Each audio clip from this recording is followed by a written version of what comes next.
Hey, live. Come over here and grab, excuse me, my headphones. Alright, so 99.99% sure I hit done up here.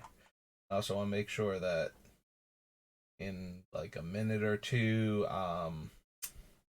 Stream Elements pops up because I accidentally turned it off the other day and back on while trying to figure out how to make it.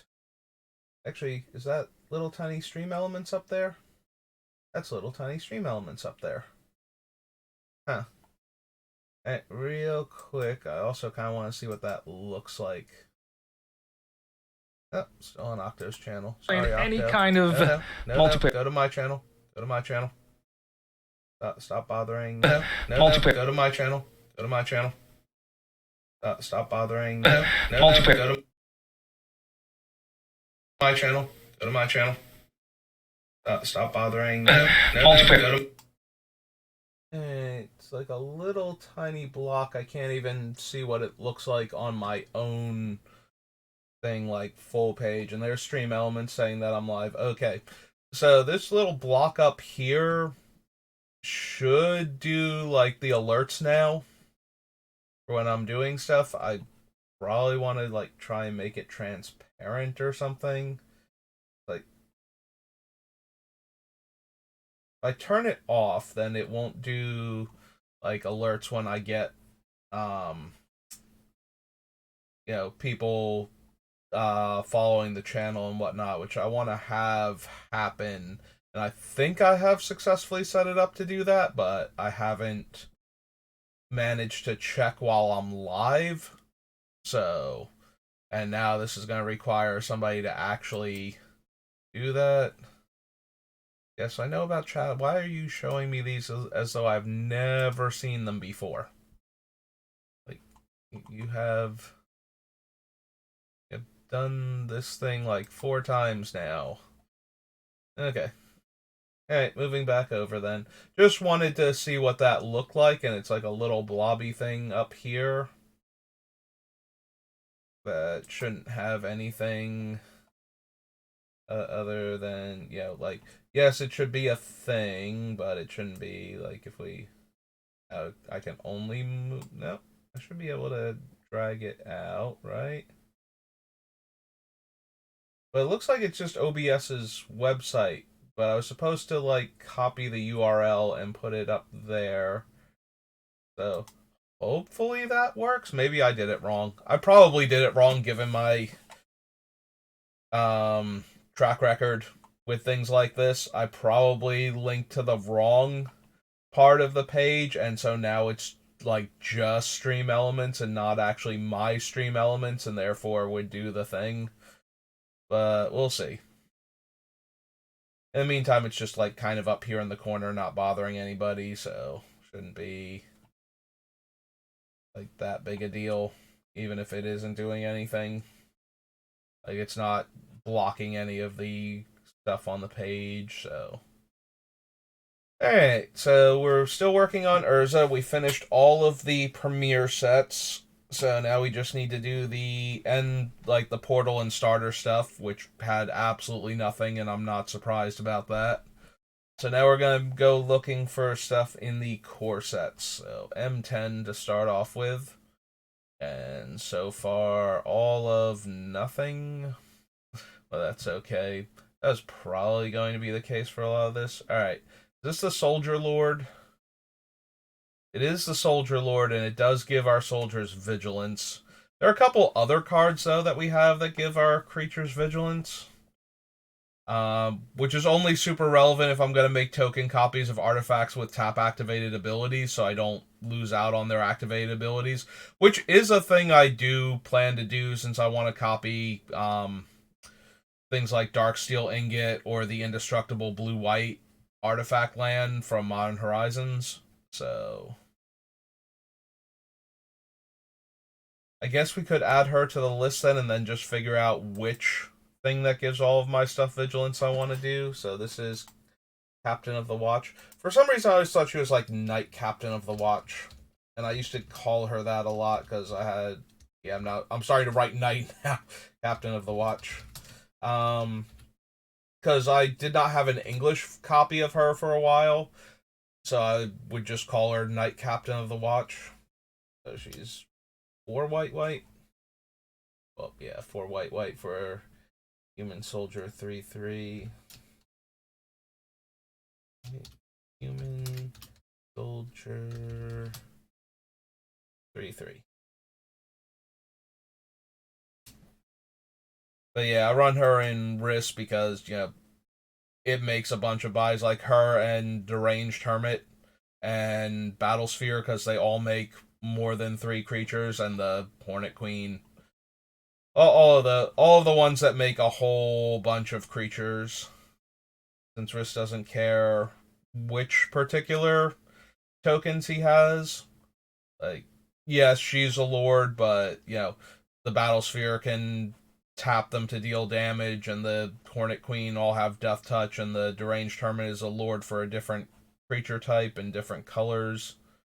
In case somebody has a sword of anti-white but not green, or vice versa. We don't have all of our tokens be identical and therefore vulnerable to the same things. But that also means that you don't get as much overlap where, if everything were a soldier and you can play all of the soldier lords. But it's more important that they're making a bunch of tokens, so.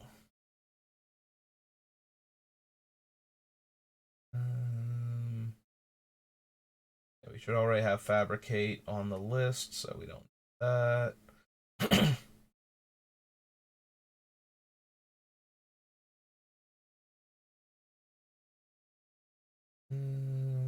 If the source component controls would deal damage to you, prevent one of that damage. Yeah, I'd rather copy Urza's armor at that point, since it's easier to copy the armor than it would be that. Cast an instant sorcery. Each other player copies that spell. Yeah, no, I don't think so.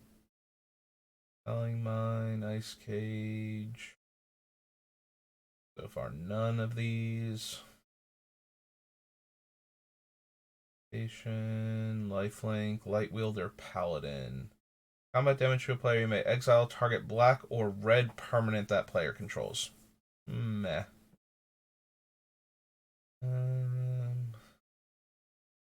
Choose up to 7 face-up exile cards you own. Exile all the cards from your library, then put those cards on top of your library.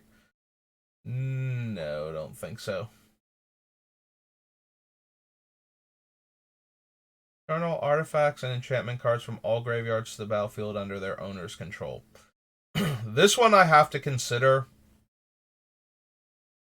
because we do have enough ways to exile things from our opponent's graveyards. So, you have to at least give this one the option of being in the deck for right now. Because getting back all of our stuff suddenly for cheaper than a card like Brilliant Restoration,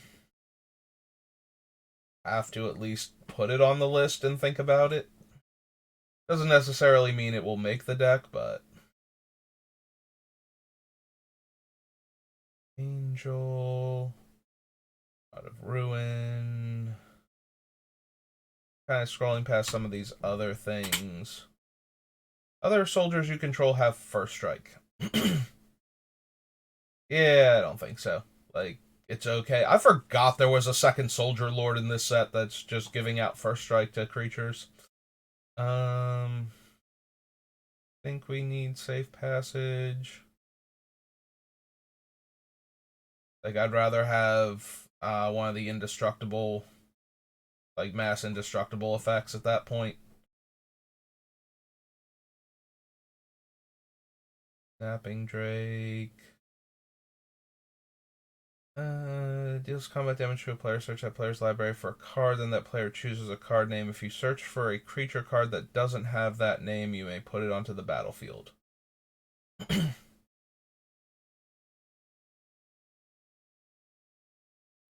Enchantments. Good old Time Warp, Traumatize, Twin Cast. Yeah, none of these. Skeleton, vampire, or zombie? No. Other soldiers get +1 toughness. Other soldiers get +1 power. These guys I remembered existed, but did not remember that they were in this set also. Apparently there was a huge soldier theme going on in white in Magic 2010.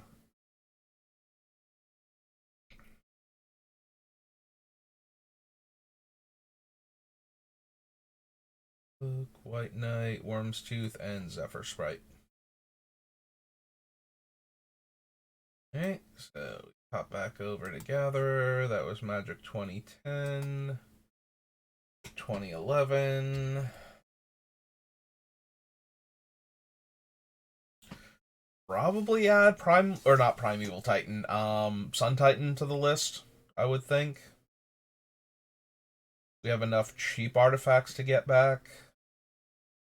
That is worth considering. Your Servant, Goldmane, Pridemate, Siren. Opponent who casts a spell this turn can't attack with creatures. Each opponent who attacked with a creature this turn can't cast spells.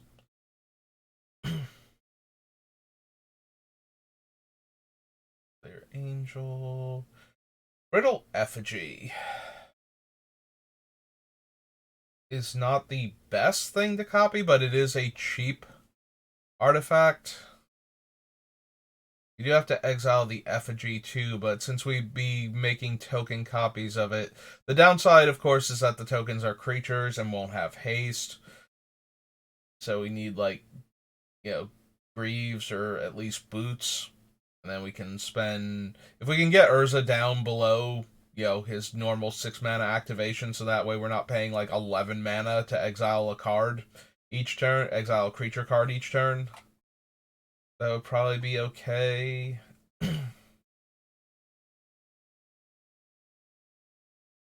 Still not amazing. But I think we added to the list as targeted removal. Then again, we do have swords and path and whatnot.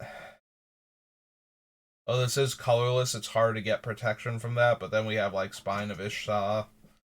Oopsie doodles. Oh, no, that was... Wait. Why did it go... I saw the preview screen fall off, or the full page go to, like, the default screen. I'm confused now. I saw it out of the corner of my eye, like, I saw the default background for my new computer on my left, and now I'm not sure if I accidentally moused over something and made this screen go away for a second while I was glancing over there, or if this one went away for a second, and I have no idea now. Okay. Enough being distracted by it. Swings attacks. Each player chooses a card name, then each player reveals the top of their library. If the card a player revealed has the name they chose, that player puts that into their hand. If it doesn't, they put it on the bottom of their library. Crystal Ball. This will do a couple things between Brittle Effigy and that, but yeah. Yeah, no, never mind. None of these or anything. Still don't know if I want the Brittle Effigy or not. I might go back and add it. Alright, this was the first time Elixir of Immortality showed up.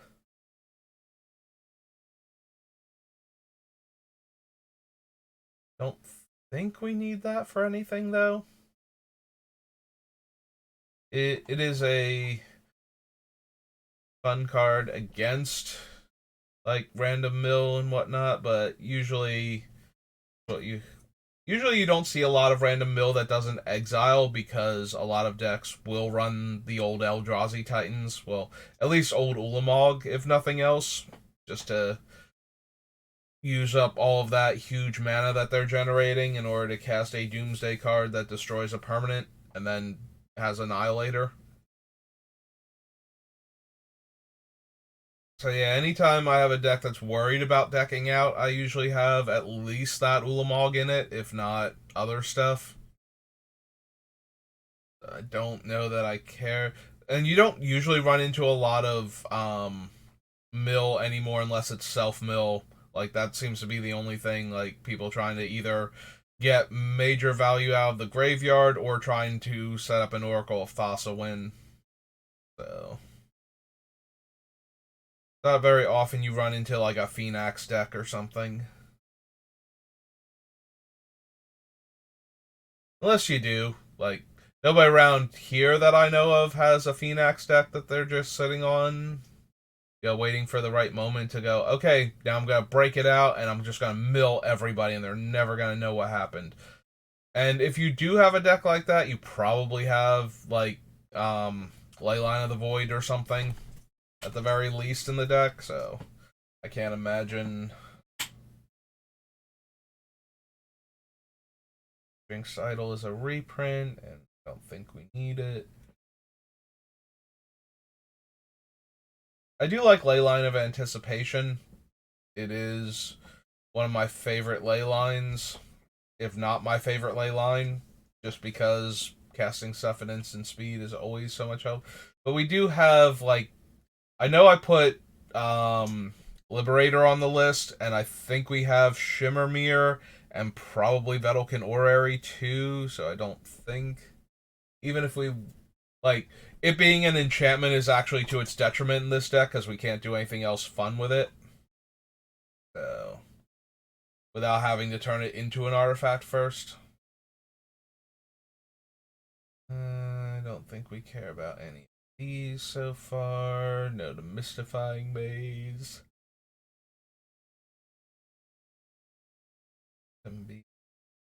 Platinum Angel again. Rock Egg. Terra Ascendant.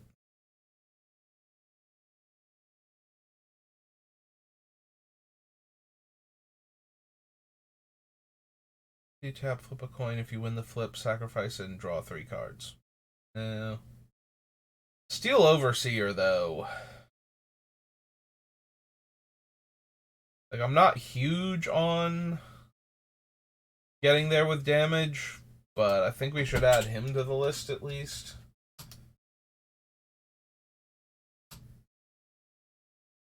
He's a construct. Yeah, 1/1 construct. Like, I might not wind up running him because I feel like... Ooh, creaky chair kind of gave way there for a second.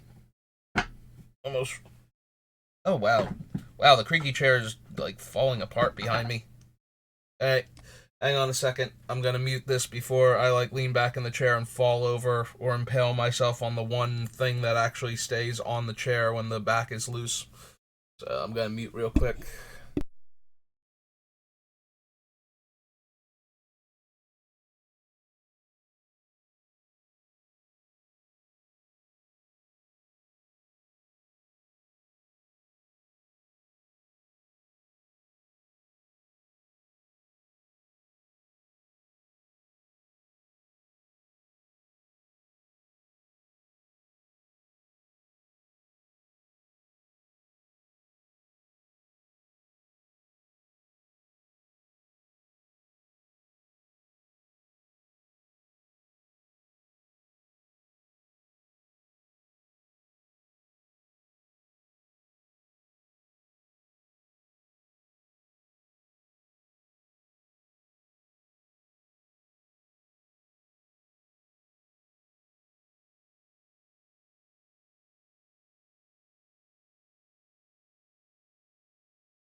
Alright, and I'm back. Sure, my microphone is moving, and it is. Hey, yeah, creaky chair is very old and every once in a while it just decides it doesn't want to, the back doesn't want to stay together. So before I like lean back and just like fall backwards and hurt myself, wanna. So anyway, Steel Overseer. I feel like what I'm gonna wind up doing with Urza is building a weird deck where I make it cheap enough to activate him multiple times in a turn, and then like make things that will cripple our opponent's ability to respawn, so it won't matter how big any of our stuff is. If they can't do anything and they just die to a massive army of 1/1, well, 3/3 at that point, soldier tokens with disruptive abilities, then it doesn't super matter if I can put a counter on each one of them.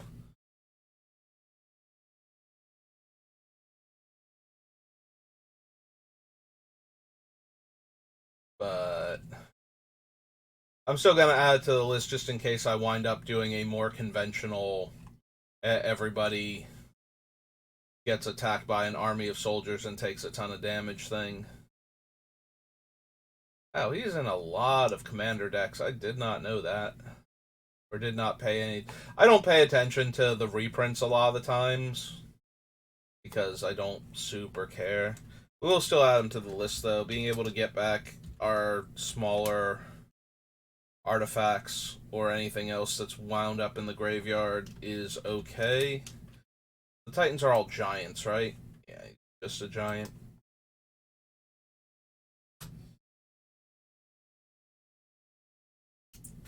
And of course, if we can make token copies of them, the tokens will come in and bring back dead stuff from the graveyard, and then can attack later and get stuff back. So that all seems okay. I think we need time reversal. We don't need tireless missionaries. Skillian again. Voltaic key again.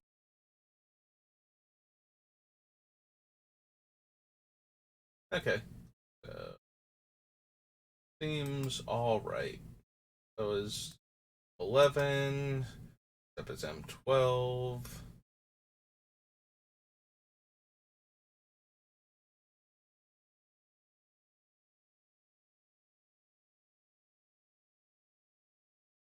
Active automaton is the chosen type, and other creatures you control of that type get +1/+1. Yeah, if I'm not running any of the other soldier lords, aside from the one that makes soldiers, and like I'm running the other ones more for the abilities that they give than anything else, and I don't even know if I'm running them. So yeah, adaptive automaton seems unnecessary. Other target permanent gains indestructible for as long as you control Aegis Angel. I don't think we need that. Like, it would be okay to make Urza indestructible, but that doesn't seem like anything we're, like, super hurting for or anything. Flying first striking is an angel. No.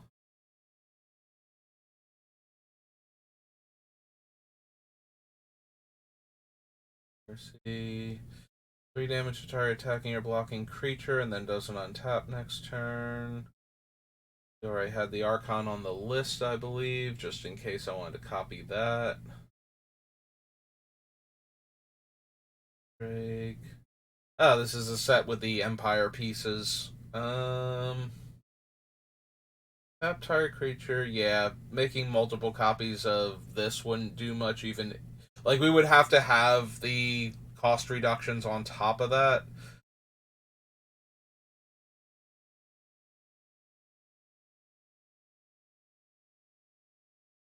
We don't have to keep the crown, though, to gain control of the thing, but I think taking up 3 deck slots for those things is gonna be kind of underwhelming. Yeah, we don't really need the satchel either.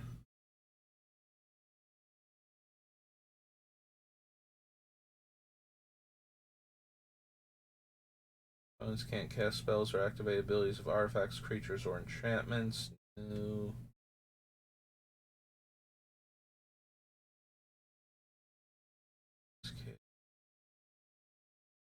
No, no.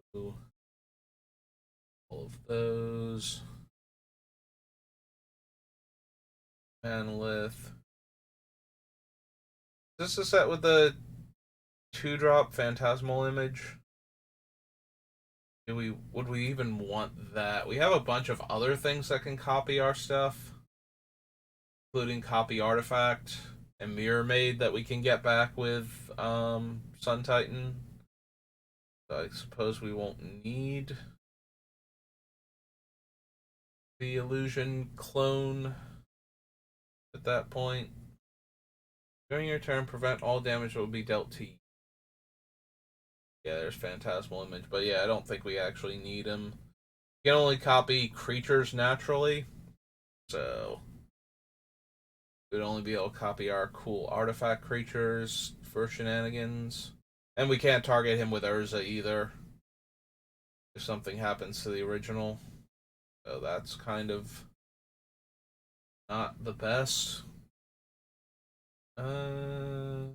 This Factor's function, yeah. Good old Stonehorn Dignitary for the old infinite no combat steps for you shenanigans, but I think we can do better than turning him into an artifact and making more.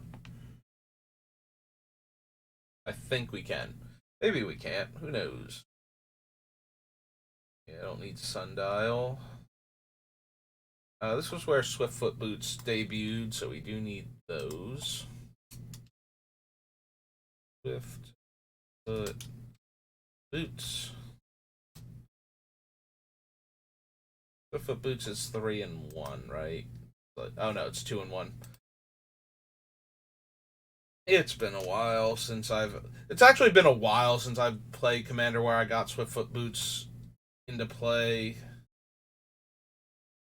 Like, I was playing yesterday actually at the FNM, and I managed to hit like all of my acceleration with Urlock, like all of my personal acceleration rather than the group acceleration. So I had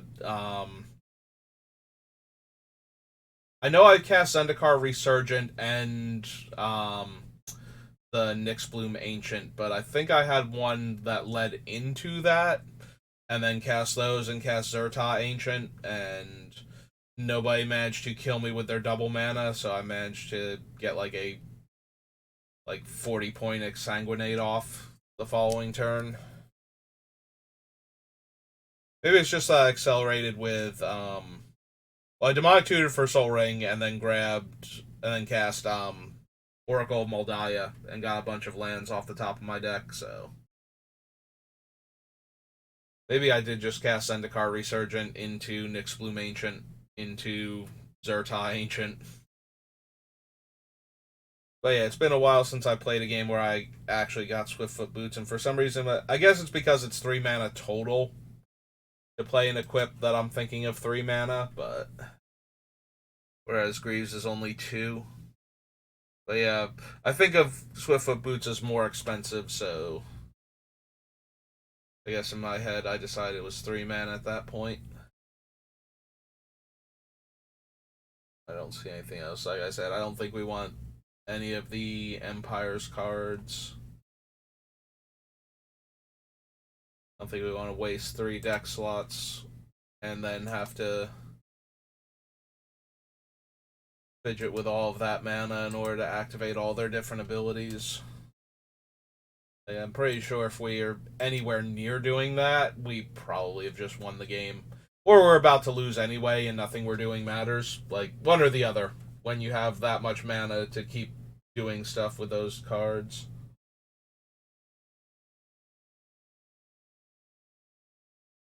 Alright, this was the Exalted one. I don't super care about Arctic Haven. Much as I love cards like that in Limited, there's Captain of the Watch again, and her call. Chronomataton. Clock of Omens we already have. Care about the Provocateur or the Crusader. Can't run Door to Nothingness.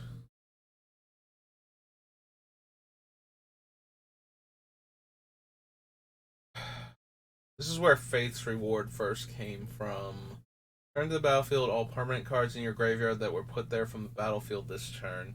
Doesn't work as well with the tokens, but it would get back everything else that died, like the original copies, so we can start over again. That might not be good enough, though.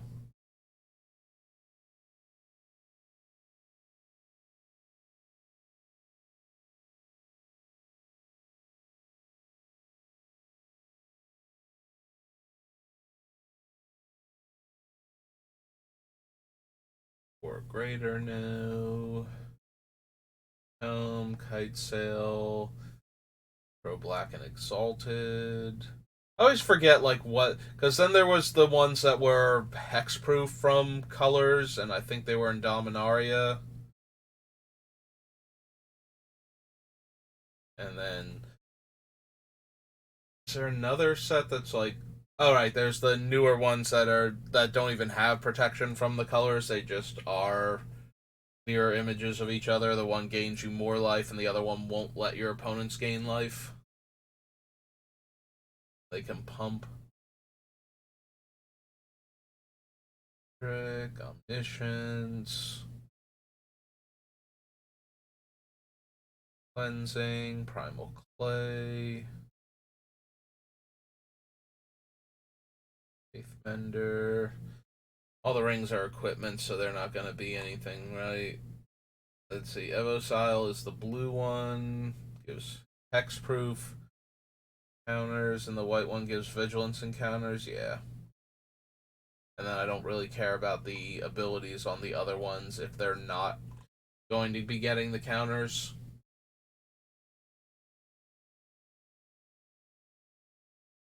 Sands.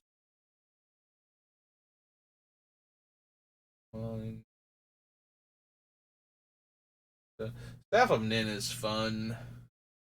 I do like the Staff of Nin. I'm not sure how many copies we would be able to make of it before it's just like, yeah, maybe that's too many. But the bright side, unlike the other similar things, is that Staff of Nin is not legendary, so we can make copies of it. Also, the tap to deal a damage thing does give, like, extra stuff to do with it besides drawing the cards. So it can interact with our ways to untap our artifacts and such. Still probably only gonna be okay at best in the deck, but this is where Trading Post came from, and I do love Trading Post. Sacrificing an artifact draws us a card, and sacrificing a creature. Sacrificing a creature gets us back a dead artifact, so being able to make tokens that are creatures that are copies of our artifacts, and then being able to get back the original.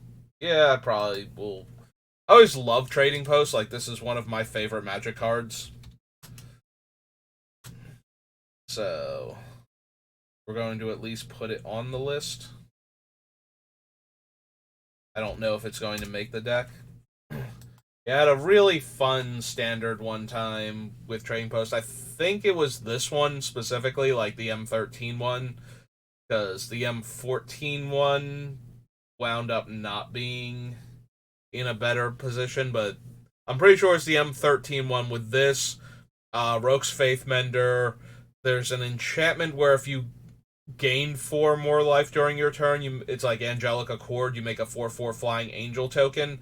And then in Avacyn Restored, there was an artifact that, like, the Scroll of Avacyn would give you enough life and let you draw the card, so you could combine that. So you could sack that to gain life and draw a card if you had an angel, and then you could sacrifice a creature to get that back.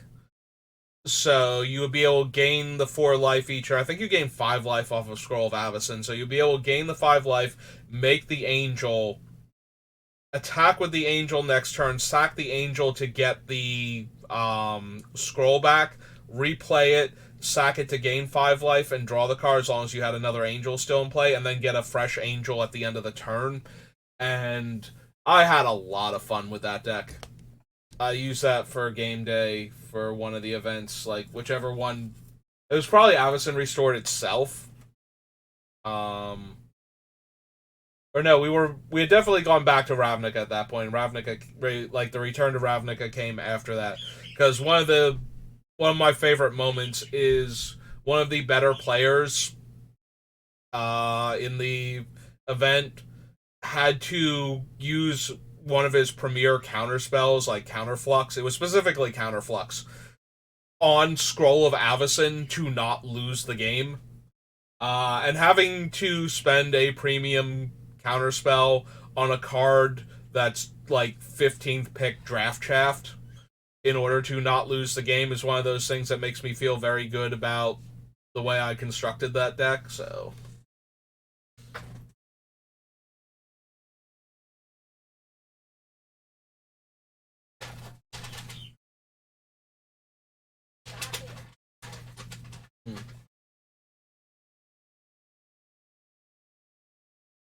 the rustling in the background.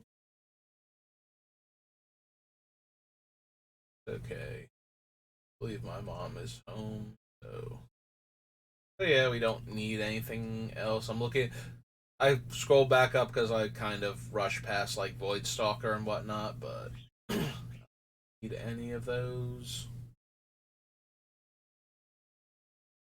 This was M13. Okay. So 14 is next. Then 15.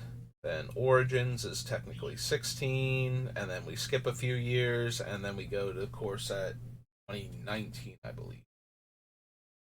But first things first. Oh, yeah. Angelic Accord. Okay, so it was M14 then. Would have had to have been out in order for this thing. Maybe it got reprinted in Origins then, because I remember trying to combine it with Scuttling Doom Engine to try and do a thing, but Archangel of Thune, Vanisher Priest. Alright. My least favorite incarnation of Slivers ever. Actually, that's not true. The Modern Horizons slivers that look like the old slivers and have this wording are my least favorite slivers. Because then you can't even tell by looking at them that they're supposed to be the ones that don't care about the rest of the hive. Yeah, I would have much preferred if they had not called them slivers and just made them a new type. Or if they made them a creature type. If they made them sliver and something else, like a new creature type, then they were just mutant slivers, and so they would absorb the abilities of other slivers, but not give their abilities to the older slivers, and then just give them to your creatures of the new type. I would like that a lot more.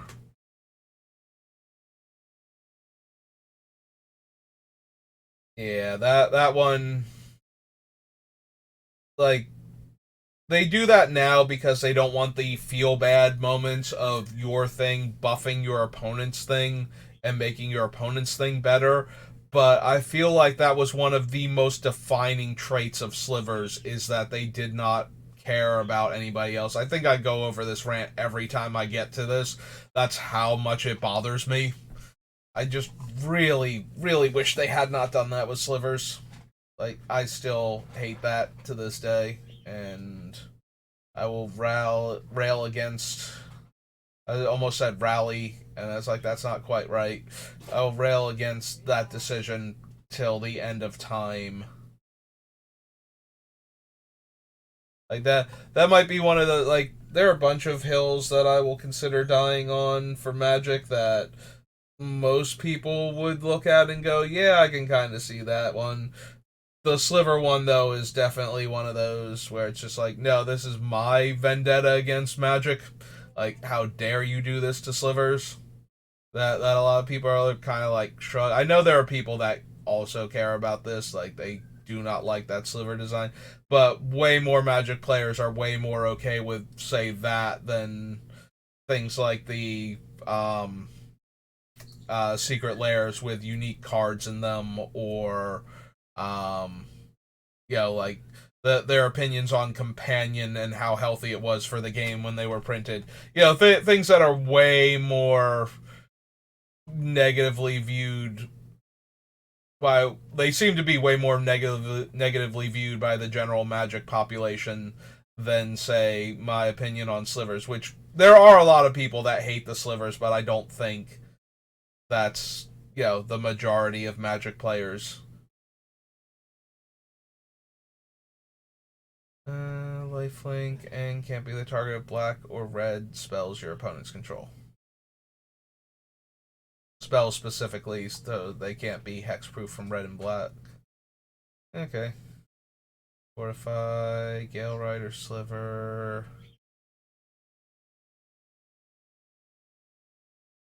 Thunder and gain trample. Yeah, that's not helping.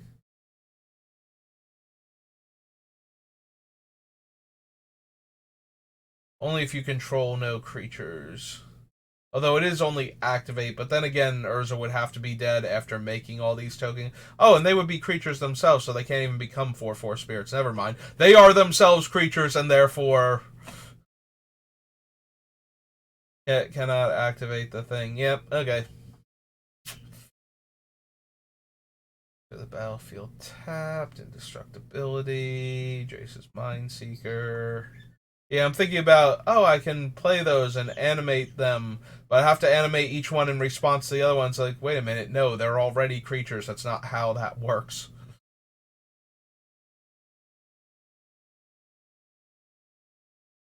No. No. Nope. Good old Ratchet Bomb. I don't think so.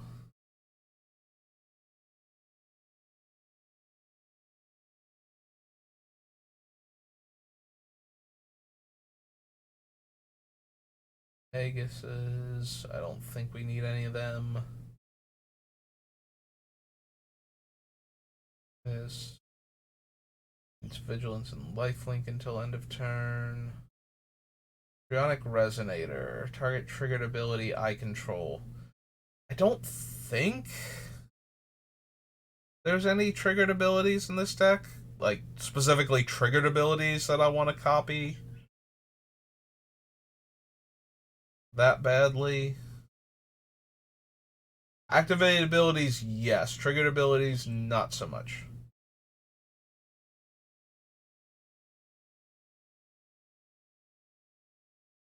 And, huh.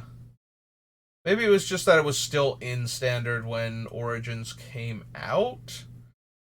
Because I remember trying to do a trading post, Scuttling Doom Engine style deck. I'm pretty sure Scuttling Doom Engine is from Origins.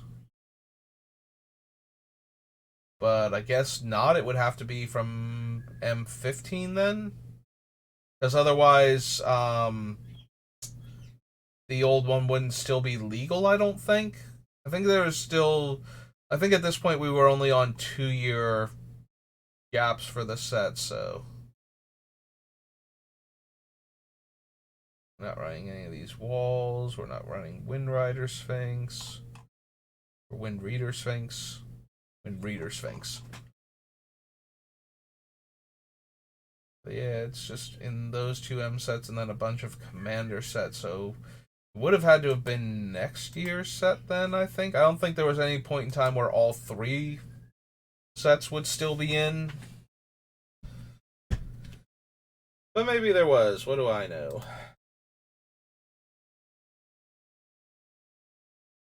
Maybe my memory's too choppy. Wait, did I skip over M14? I skipped over M14. Hang on.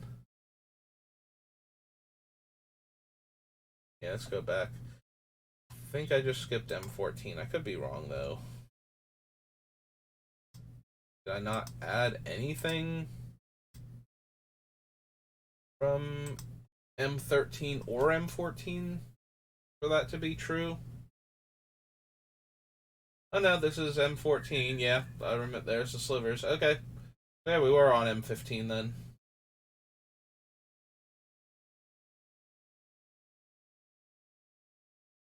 Sorry. My bad. Let's fix that and go hop over here.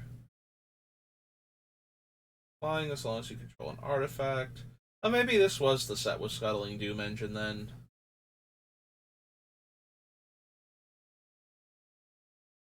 Because I remember a lot of weird cards being in this set, and I think this is where the one Vedalken engineer comes from that gives you not affinity for artifacts, and it's not expertise either. But I feel like he does something close to convoking for artifacts. We'll see when we get to him. When we find the card that I'm thinking of. I might be misremembering him entirely, but I think he lets you tap your artifacts for mana to cast artifact spells, or tap your blue creatures for mana to cast your artifact spells. I think his name's like Grand Architect. First Amulet. That's not gonna do anything.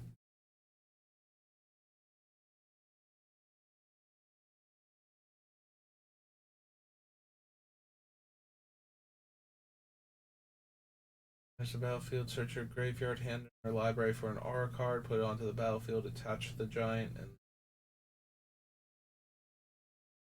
7 mana, 4/4 base.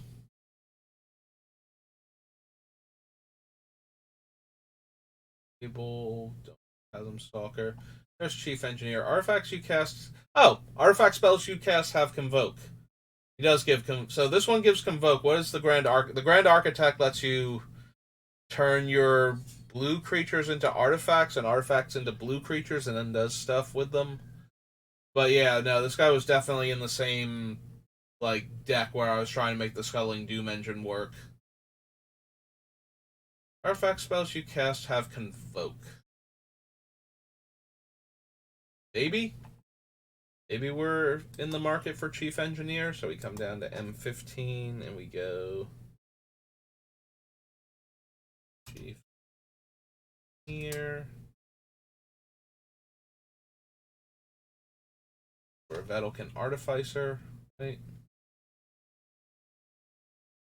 3.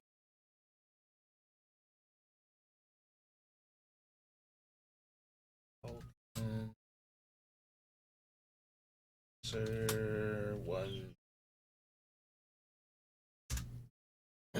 Okay. Setter, Coral Barrier. No, Dauntless River Marshal. Powering Light. Liver, Divination. Rust. Destructible. You lost life last turn, make a 1/1 soldier. Frost Wizard, or yeah, Frost Wizard. Frost Links, Fugitive Wizard. There we go. Figured it out. Guys to the Moors, Glacial Crasher, Grind Clock, Haunted Plate again. Dupe.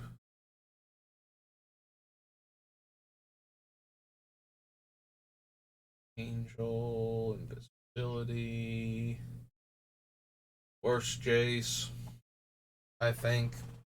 Like, seriously, I think some of the Planeswalker deck Jaces were at least on par with this one for how medium he is. Sacrifice another creature, reveal cards from the top of your library until you reveal a non-legendary creature card. Put that card onto the battlefield and the rest on the bottom of your library in a random order. Probably not. Not that we can't make tons of fodder for her, but 2/2 and has vigilance. No. All non-white creatures. No master predicament deals combat damage to a player. Choose a card in your hand. That player guesses whether that card's mana value is greater than 4. If the player gets wrong, you may cast that card without paying its mana cost. Imperial Pretender. Military Intelligence. What other sets was this from? Zendikar Rising Commander. This was the only time this was in a regular set? Huh. I'm looking at going, I could have sworn this was like a reprint from somewhere.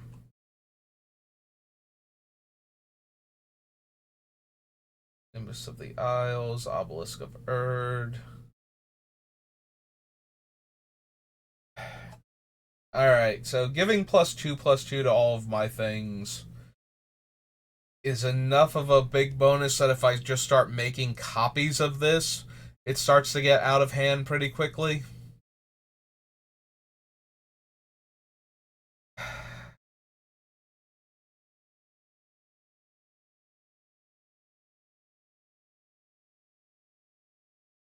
Hmm. I don't know. We still have Coat of Arms on the list, and that grows way more quickly. Way more like you activate that, and make another Coat of Arms, and it's already doing like it will surpass what the Obelisk can do very quickly if we copy it with if we start copying Coat of Arms, and the Obelisk isn't that impressive when we're not like the coat of arms is giving all of our creatures +1/+1 for each other creature that shares a type with it. So if we have like one soldier in play, each of them is, or two soldiers in play, each of them is getting +1/+1. But once we have three, it's the same as the obelisk. And if we ever get more than three, it just starts violently outstripping what it's capable of. So I don't think we need either of the paragons. Perilous Vault is okay, but I think I prefer O-Stone, since we can actually protect some of our creatures from it. Yes, Perimeter Captain, Profane Memento. Go into opponent's graveyard from anywhere, gain 1 life. I think so.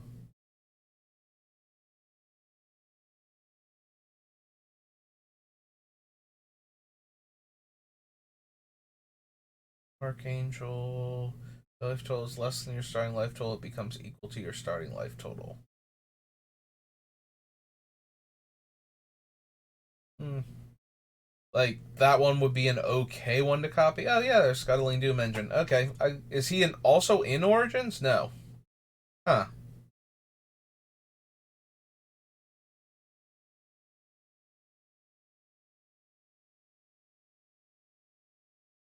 Like, Doom Engine's an okay one to copy.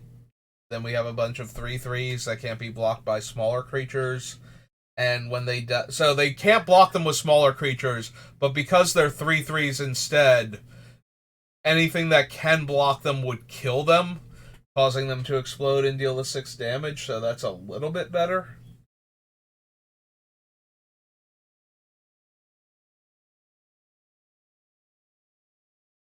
Maybe then we can add it to the list at least.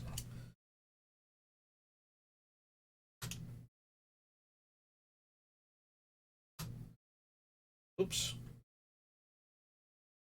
We were on the Origins line and we just got the gold. Cuddling. Doom Engine, one word? Can't remember. No, okay. Cuddling Doom Engine. 6 mana, 6/6 construct.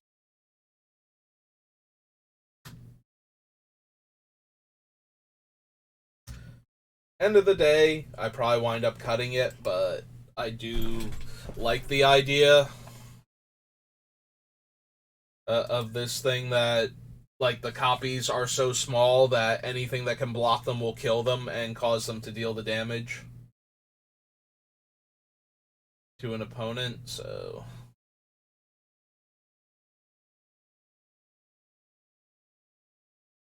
We could run the Soul of New Phyrexia also, since we're going to be running things that reduce activation costs.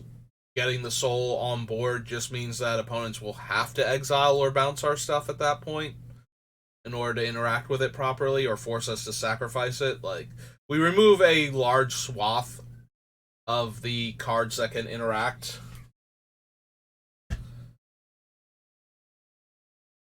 Like, obviously, most players have ways to interact with stuff that, isn't going to rely on destroying it or dealing it damage. But they do need to actually have the Phyrexian Avatar. This is an artifact creature, too. Okay. Yep. Phyrexian Avatar. Or 5/5, right? All the souls are 5/5s for 6. That's true. Oh no, it's a 6/6 for 6. It's 5 to activate its ability. Okay. Yeah, never mind. That's where I got the number 5 from.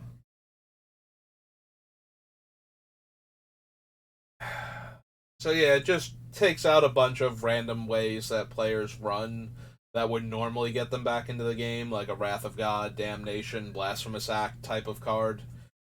Now, granted, again, most players run ways to get around Indestructible. There's going to be some number of swords and path and mass sacrifice and -X and whatnot. So it's not like having the soul of New Phyrexia and having the cost reduced means that we're just like, oh yeah, 1 mana, nothing bad ever happens to us as long as we can spend a mana on this guy. But what if you do make a 1/1 spirit? Sacrifice a spirit, non-spirit gains indestructible. But it does still create scenarios where the opponents don't have that specific answer to our indestructible creature, and so they can't do the things that they want to do to keep our board under control. So if we can just trip them up a little bit, we'd be good. Alright, so this was M15. Now we get to do Origins.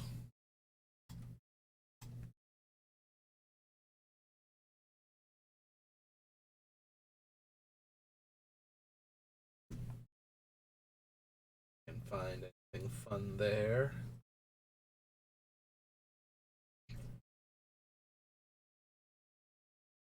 Just Angel, a Crowan Jailer. Maybe there is a point in time where all 3 of them were together, because we still didn't see Grand Architect. Unless he was in one of the sets that was in Standard at the time. That wasn't one of these. Maybe he's from, yeah, I feel like he'd be from the Mirrodin block then, like, Scars of Mirrodin through New Phyrexia. Oh well, we'll see if I'm right or not. We bump into the card. Draw a card except for the first one drawn each turn. Draw 2 cards instead. And it's a legendary artifact, so it's not going to be copyable without hoops. So, suppose not. Arbiter enters the battlefield. Each opponent reveals their hand. You may choose the name of a non-land card revealed this way. Revealed this way, opponents can't cast spells with the chosen name. Okay, that's not super helping this format. Like, you want to be able, you can't rely on somebody else having, one of your opponent's commanders in another player's hand type of deal to be able to stop them from playing their commander, and there's a bunch of other cards that would let you choose their commander and make it difficult to get them into play.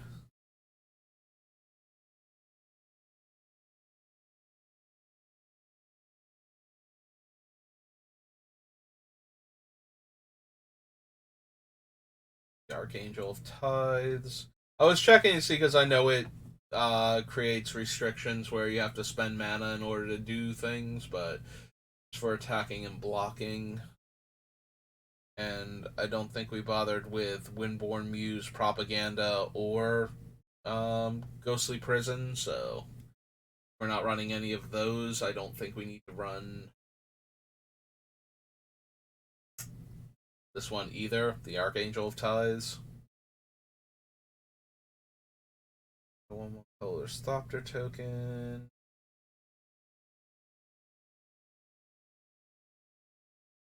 Children. Very morbid. Like, Blessed Spirits has these two little kids on it. So I always called them dead children because, you know, if you're going to put artwork like that on it, you don't get to pretend that that's not what they are. Like, no, they're the blessed spirits of the dead here to help them. No, those are dead children. You murdered children and you put their ghosts in this game. I mean, technically, you murdered them in the storyline or whatnot somewhere. On some fictional world, these fictional children are very, very real dead to everybody around them.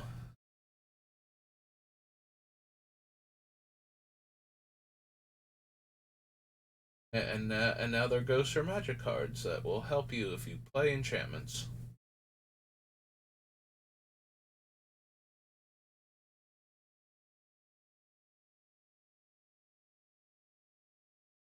I love Days Undoing. The fact that they had to put the if it's your turn, end the turn just to stop people from casting Days Undoing off of Quicken and whatnot. Like, we're gonna figure out how to cast this during our opponent's turn and make it a better time twister. Make it the best time twister. And which time spiral is like, hang on, I heard something and I need to go do something about it now.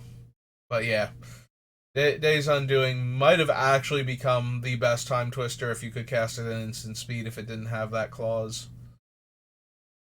You jump through enough hoops. And usually it's only one hoop. You need like one card that lets you cast it as though it had flash. Or anytime you could play an instant, whatever wording you want. Exile an instant sorcery from the graveyard and choose one of the modes. I don't think we need that.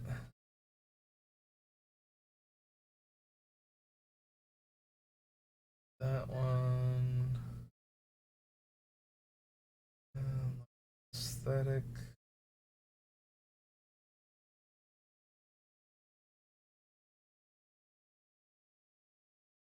And all damage that will be dealt to it this turn if it's renowned, untap it. Nope.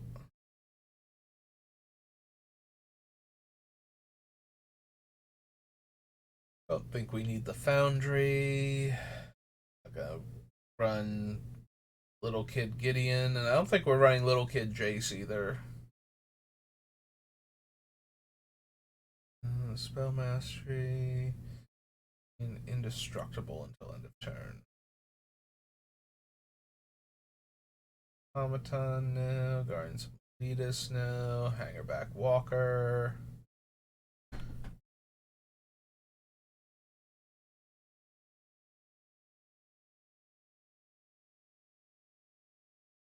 Okay, so Hangerback Walker does not allow, like, you don't make tokens equal to his power, you make tokens equal to the number of counters on it, so we wouldn't be able to shenanigans our way into a whole lot more 1/1 flyers that are actually secretly 3/3 flyers. We can make 1/1 copies of it though, and then slowly grow them over time also, but that feels kind of meh.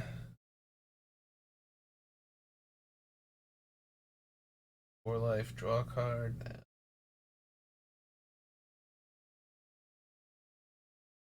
For each enchantment. Nope. Deals combat damage to you. If it enters the battlefield this turn, exile that creature until Hixus leaves play. Hydro Lash, Into the Void. Little itty bitty Jace. Yeah, I don't think so. Care about making my instants and sorceries cheaper. 3/2 with Renown, no. Draw. Get Gideon. Regulars. 2 white tap target creature. Tactics.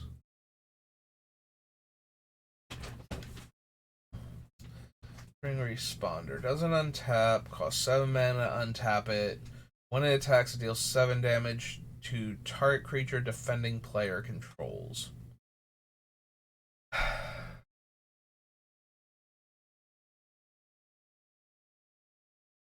Like, I can't imagine that's worth it, since we'd only get to attack with the token once, and then we have to spend 7 mana to untap it.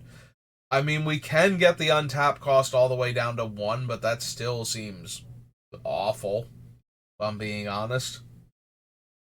Um, was this the set? No, Meteorite debuted in M15 and I just kind of glossed over it. Meteorite's kind of silly, but not good enough, I don't think. Don't need the Meddler.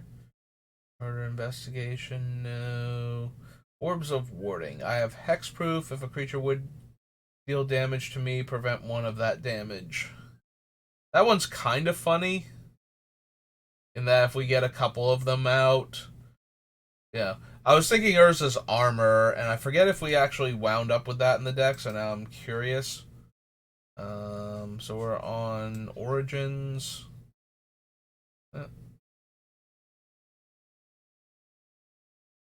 Saga, did we bother with Urza's Armor? Yeah, it doesn't look like we did. Okay, so we were on Origins.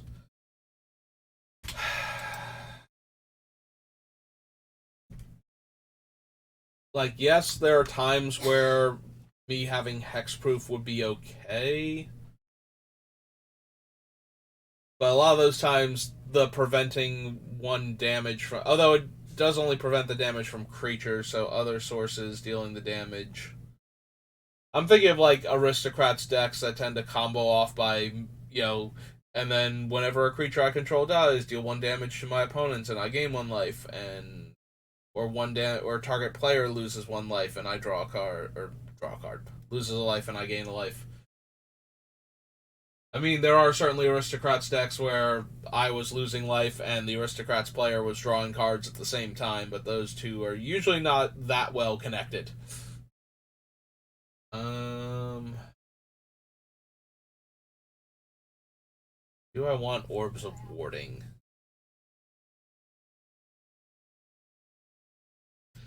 I think we can add this one to the list and it'll be okay. Like, the combination of the hexproof and the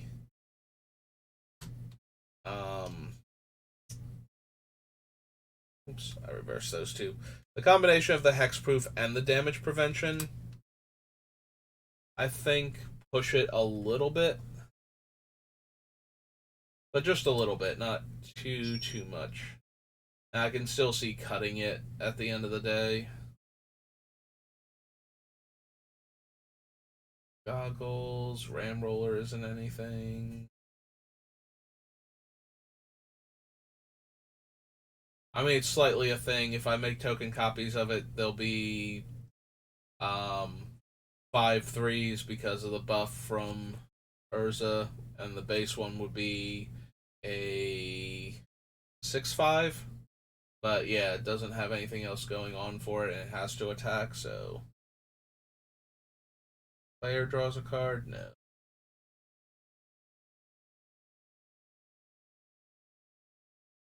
Sentinel. Got anything else around it as I'm looking? Hey.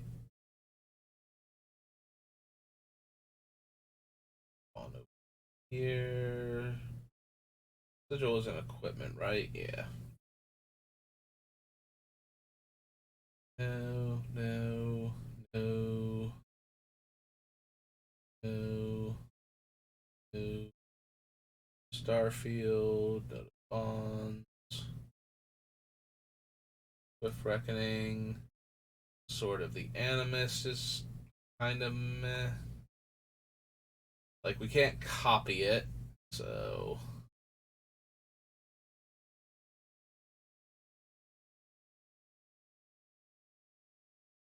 Thopter Spy Network. At the beginning of your upkeep, if you control an artifact, create a 1/1 colorless Thopter token. Flying, and whenever one or more artifact creatures you control deal combat damage to a player, draw a card. I want to add this to the list. I don't know if it's actually going to be any good in the deck, but it lets us make additional artifacts every turn. And it lets us draw cards if we hit multiple. It lets us draw a card for hitting an opponent, and lets us draw additional cards for each other opponent that we hit. So.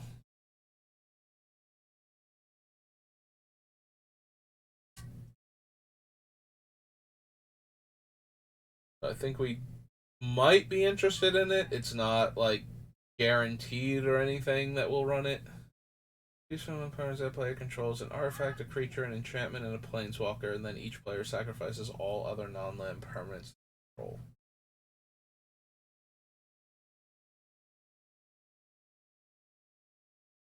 Probably not. I mean, we can certainly set up situations where we choose Urza, a powerful artifact, and an enchantment like Training Grounds, and then we'll be good to go. But most of the time, I don't think that's going to work out the way we want it to.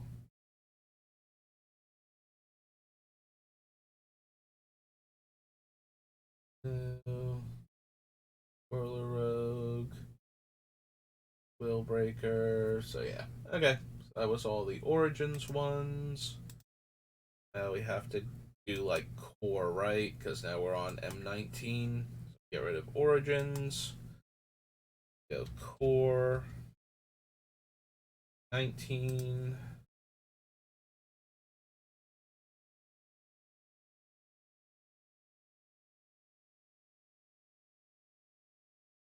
Once you control an artifact, +2/+0 flying, no. +2/+2 indestructible. Grave Tyrants. Battlefield.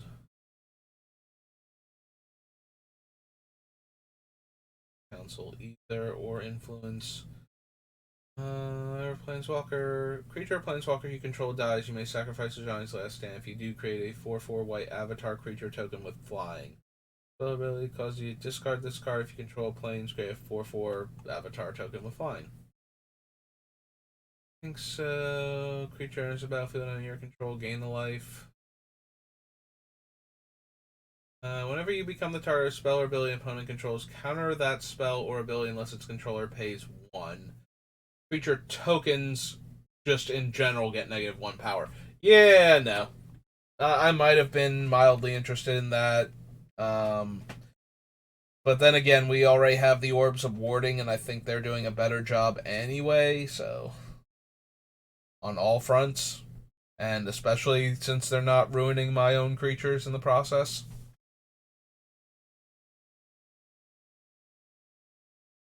Drill Master, Chaos Wand,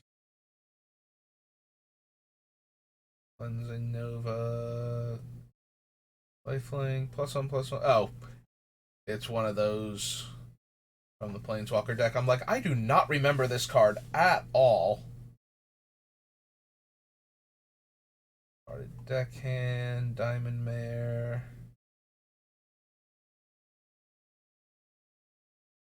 Dragon's Horde.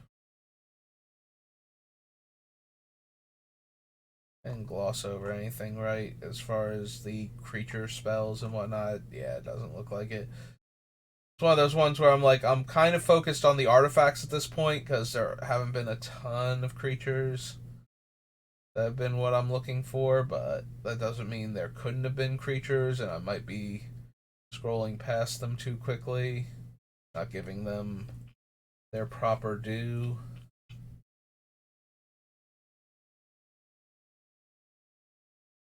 There's the battlefield, create a 2/2, no. +1/+0 as long as you control an artifact.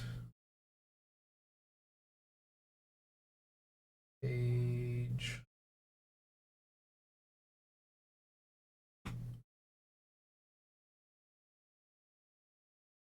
Okay, is just a worse one. I'm like, Because they do sometimes do that where it's like, okay, for this set we're going to make a worse version of the card that shows up in every set because it's still going to be playable and limited, and that's mostly where we want it to show up. Or we want to just make it harder for this card to interact with stuff in general. That they want that particular either limited environment or standard environment to not have access to, like banishing light. They want to have you have to play this one instead.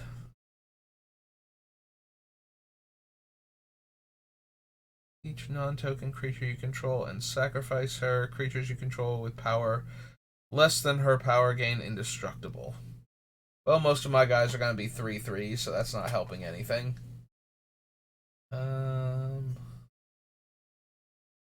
Cat tokens. Random 3/2. Attacker block. There's Magistrate Scepter. I say that so Magistrate Scepter I was looking through, I was putting away my set again. I've been organizing it so that they're going into 5,000 count boxes instead of binders. And I just did Mercadian Mass, and I'm only had one Magistrate Scepter in there. And I'm like, well, I know it's in one of the other sets. So when I saw it here, my brain just went, oh, there it is. It's in this thing. And I pointed out as though that was super relevant to what we're doing right now. This is the first time Meteor Golem showed up was M19, because we probably need to put him in there just like Spine of Ishsa. So, yeah. Let's go ahead and add Meteor Golem. I'm looking at the thing above him, though. Enchanted creature is a copy of the chosen creature? No. So, yeah, let's go ahead and add a Meteor Golem. I could have sworn he came out in a different set, but doesn't look like it.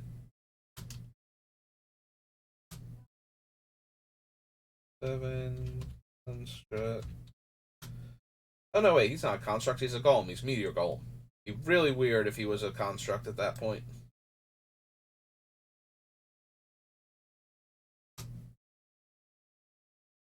As I'm writing construct, it's like, wait a minute, no, his name is Meteor Golem, and Magic hates to do that anymore, where you put a word in the creature's name that would be a creature type, and it's not that type, unless it's like something that hunts that type or something, like if it was Golem Smasher and it was a human soldier that could destroy an artifact or something, or an artifact creature, like that would not make sense for it to be a golem unless it's a golem designed to kill other golems. That sort of thing.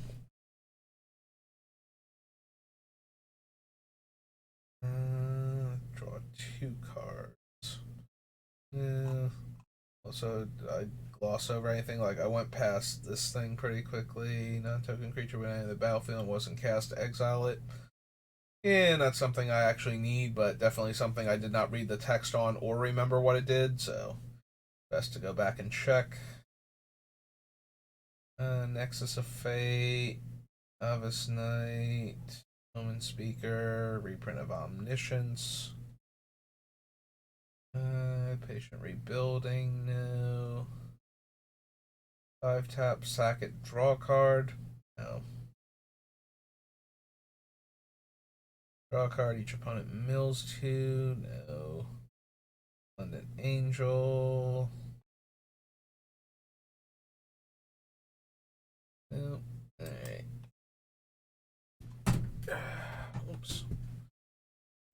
Just readjust my position because I'm starting to lean back now. It's harder to read cards. Whenever I cast an artifact spell, I get a Thopter, and I can sack 2 artifacts to draw a card, but I also have to spend 2 mana on it. But I do get a Thopter for every artifact spell I cast. I suppose I'm interested in Sai still. Sai. Sai. Mr. Thopterist. Tester. Thopterist. Oops. Thopterist. I know you still don't think it's a word, but the important thing is I've spelled it correctly. I believe. Looks like it. And he is 2 and a blue for a human artificer.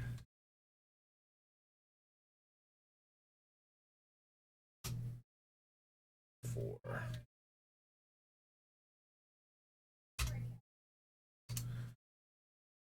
Add Psy to the list. Vigilance, no. No. Nope. No. Target artifact you control. Artifact you control becomes an artifact creature with base power and toughness 5/5. A lot of these things can't target artifacts that are already creatures. So I was kind of surprised he wasn't worded that way, but I need Sky Scanner.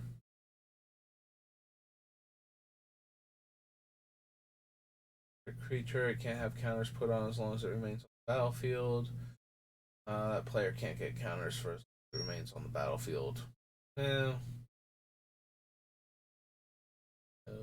Those. Alright. Let's see. So it makes a Thopter. Draw a card. If I have 3 or more artifacts, draw 2 cards instead, and get the emblem at the beginning of my end step. Search the library for a permanent card, put it onto the battlefield, then shuffle.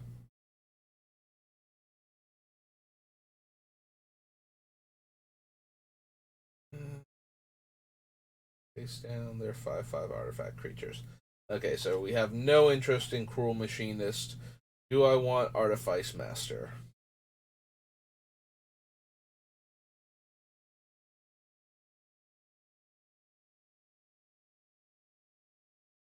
Put in your hand, put the rest on the bottom of your library. Sacrifice Gatebreaker. Creatures you control can't be blocked this turn. Eh. Okay. Do I want Tezzeret Artifice Master? Makes Thopters and he draws me cards, but I feel like we have enough other stuff that's doing things like that. Okay. Yeah, my phone's started ringing. I don't think I've ever checked to see if the phone rings. It's random, like sometimes the mic will pick up like my brother's bird Speckles in the background. So it's kind of weird what it does and doesn't pick up sometimes. Yeah, I don't think we need Tezzeret. Transmogrifying Wand. If it exiled the creature and gave us the token, or gave the opponent the token, I might be more interested in that, especially since the token's a 2/4 and can't get through a bunch of 3/3s on the ground usually.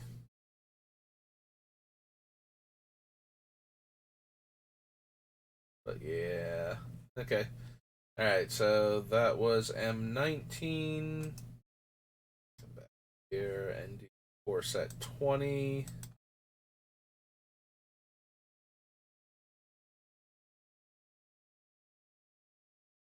This was the Chandra and the Elementals one, I think.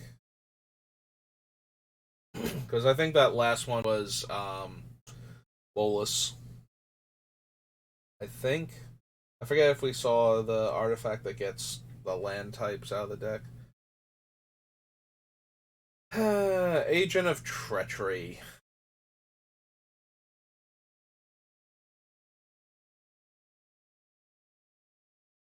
The very good one to have turn into an artifact and start making copies of, because then we get to draw a ton of cards.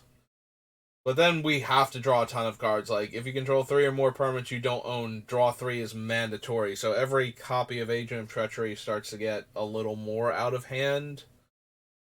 So, probably don't need him. We can just destroy the things instead. Let's see. Gain life equal to the number of creatures you control plus the number of planeswalkers you control. Make a pride mate. If you have 15 life more than your starting total, exile Ajani, Strength of the Pride, in each artifact and creature your opponents control. Don't think we need that. Would gain life, gain more. And it's a 4/4 flyer if you have 25 plus life.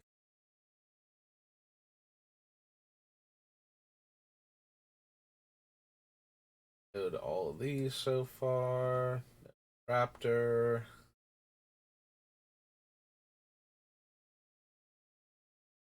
Artemis. Or Attempsis. Attempsis, not Artemis. I don't even know where I got the R from.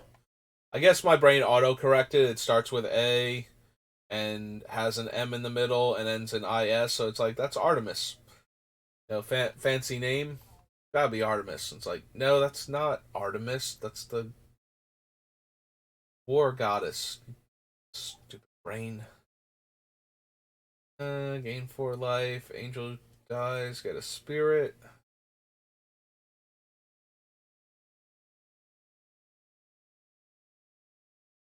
Choose up to 2 target permanent cards in your graveyard that were put there from the battlefield this turn. Return them to the battlefield tapped. Enters the battlefield. Destroy up to 1 target non-land permanent, and its controller gets a golem. When it dies, return target artifact or enchantment card from the graveyard to your hand. So close. If that actually put it in play, I might be interested in it. If I could circumvent having to cast the artifact again, or better yet, circumvent having to cast it in the first place. I'm scrolling pretty fast, but yeah, Random Merfolk, Dawning Angel, no. Daybreak Chaplain, no. Target creature or planeswalker that's black or red, scry 1. Chosen color, get a 1/1 counter, no. Choose a card name, then reveal the top card of your library. If the card has the chosen name, sacrifice lockbox and draw 3 cards. Activate only as a sorcery.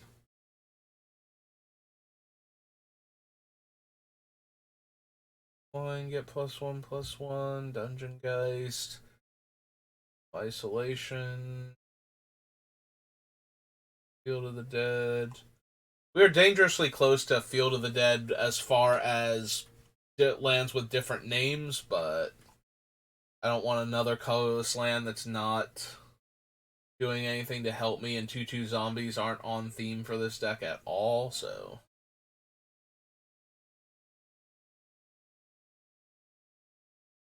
Oh, that's the Ajani. Goldmane Griffin. Yeah, no, that makes sense that that's the one that pairs with Ajani.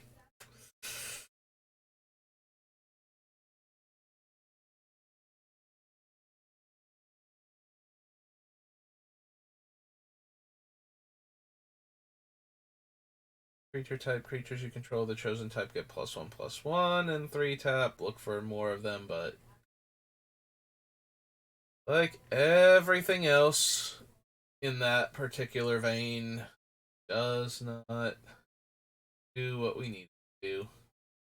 Our deck anyway.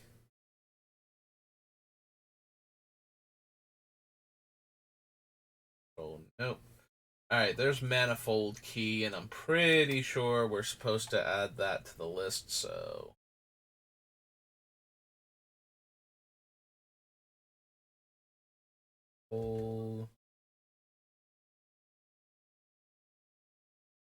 Manifold Key is a 2-drop, it's a 1-drop, that ability.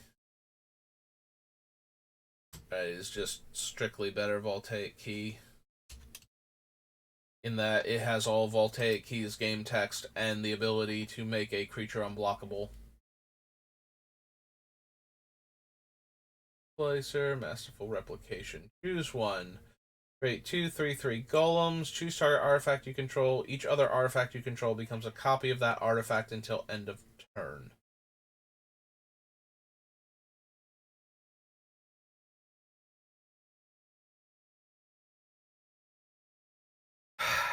There's got to be something absolutely insane we could do with Masterful Replication on something that is a token. It has to be an artifact creature at the time that we want to activate it, but I feel like targeting one of the tokens with this and turning everything into a copy of it. There's got to be something dumb and degenerate we can do with that, but There's a lot of dumb and degenerate things we can do with this deck, and I don't know that this 6 mana instant that requires all of this setup. It's another thing where I feel like if we have 10 artifacts in play, and yes, if we turned all of our artifacts into a 1/1 soldier token with, like, let's just go with the one that I was using before, the coat of arms, as the example. Like, yes, all of a sudden all of our creatures are like 35/35, but, were we not winning that game if we had that many random artifact creature tokens in play that were copies of things?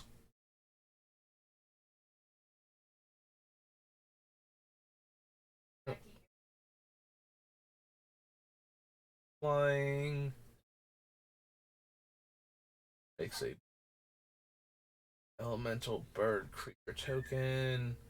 There's Mystic Forge. You can look at the top card of our library at any time, and we may play artifact and colorless spells from the top of our library. You can pay a life and exile the top card. I mean, I probably want to consider that one too.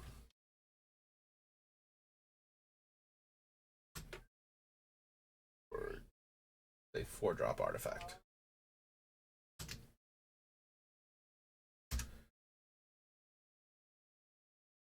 Pattern Matcher, Phantom Warrior.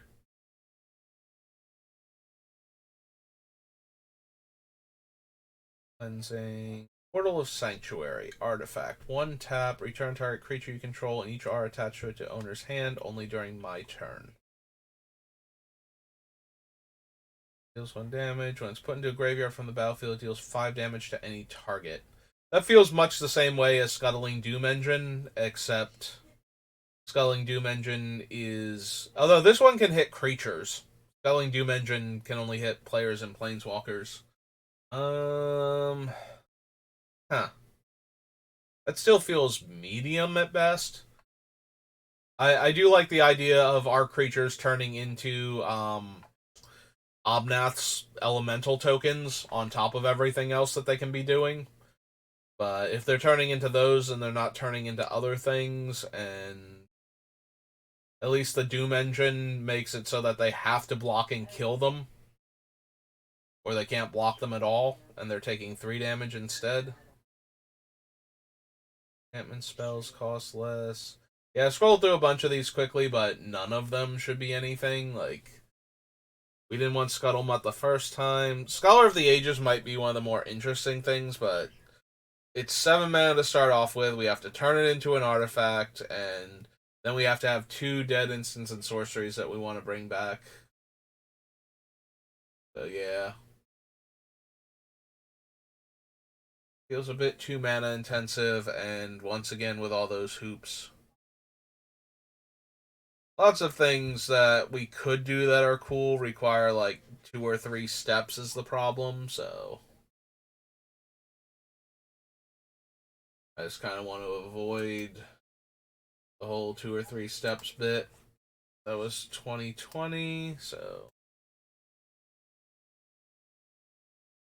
for 2021. And then we'll be through all of the core sets and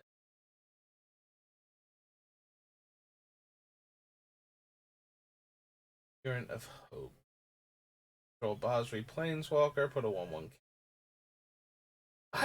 Like, every time we come to sets like this, I keep forgetting that characters like Basri even exist. Like, it's like, oh, hey, here's our replacement Gideon. He's done nothing. Literally nothing. Maybe when we get to the not new Phyrexia, obviously, because all the planeswalkers that are in that set have been spoiled, but maybe during the whole fight against Phyrexia and March of the Machines, we'll see characters like Basri again. Because right now they're not doing anything, and they haven't even been in it. Like, Basri has not been in a set recently, and I just kind of keep forgetting he exists. Then again, I kind of forget Tyvar existed until he showed up again, so... But this seems like the type of thing where you would grab Basri for it. Like, he seems like the dude that would go out there and try and save the multiverse from Phyrexia. He's got that whole paladin thing going on, so...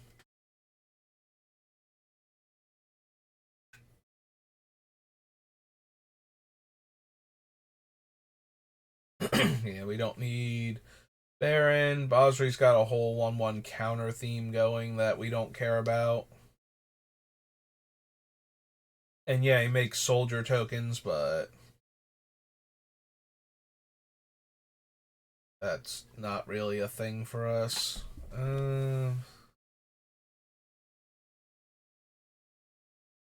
Make it 2 tonight. Yeah, no. Like, all okay effects, nothing relevant to what we're doing. Matic Orrery. Yeah, I don't think so. If you control 2 or more non-land, non-token permanents with the same name, create another one. Containment Priest, no. Also, this thing debuted in Commander.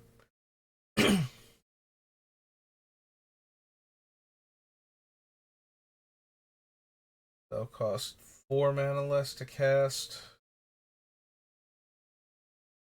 Lets you end turn. Dub, Enthralling Hold.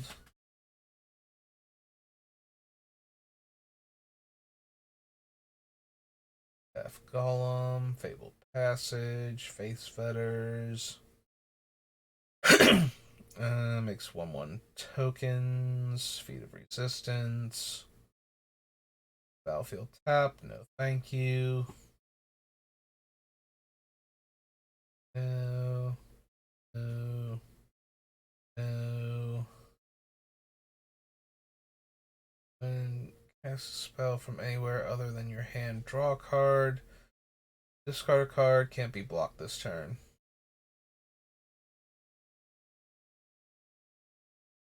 Nope. No to Anthem. No to Airy. Fairy set. Idol of Endurance enters the battlefield. Exile all creature cards with mana value 3 or less from your graveyard until Idol of Endurance leaves the battlefield. White 1 tap. Until end of turn, you may cast a creature spell from among the cards exiled with Idol of Endurance without paying its mana cost. I don't think we have anywhere near enough stuff for that. Like, yeah, we can get back a random creature or two, or our dead lands and whatnot, and some of our dead artifacts with Sun Titan, which is why Sun Titan's okay. But this one is very specifically creatures, and I don't think we have enough cheap creatures in the deck to justify that, even though it's an artifact and we could make another copy of it later and then recast more dead things that, stuff that came back and then died again type of deal.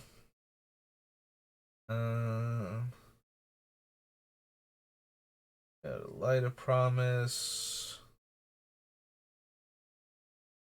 Whenever opponent attacks with creatures, if 2 or more of those creatures attack you, draw a card. Don't cast their second spell, draw a card. I like Mangara, but he's not doing what we need him to do for this deck. Could do Maze Mind Tome. Maze Mind Tome's silly, but I think we've got better stuff to do.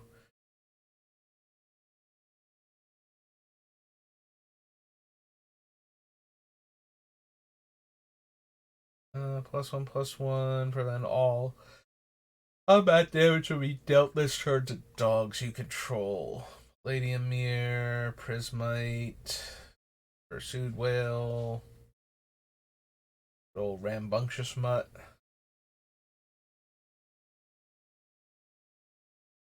Riddle Form, Ghostlight, Rookie Mistake, Browsing Read, Halo, Sanctuaries, which are legendary, so that's not helping anything.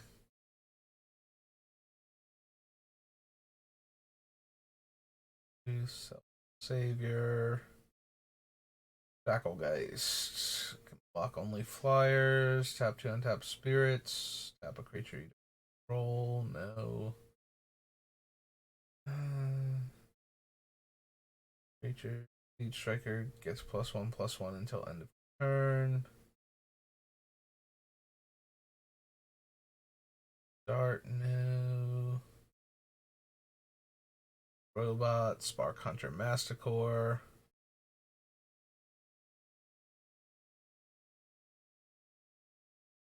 Yeah, no, too planeswalker centric for most of its abilities to be useful in general.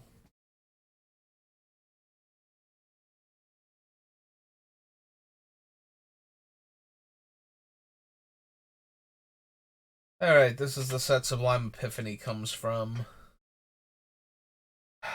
Counter a spell, counter an activator triggered ability, bounce a non land permanent, create a token that's a copy of a creature I control, and draw a card.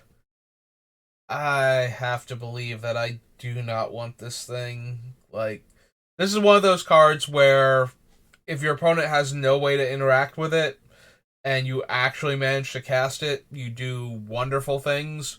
And that's why it's such a broken cube card in a lot of cubes. But at the same time, if you play against an opponent that has like counter spells that cost less than a trillion mana, that Sublime Epiphany does, you know, they just get to counter Sublime Epiphany and remove all of that value. Like Sublime Epiphany can't cost less than 6 mana as a general rule, but at the same time, leaving 6 mana open to cast it, and then having it countered is probably one of the worst things.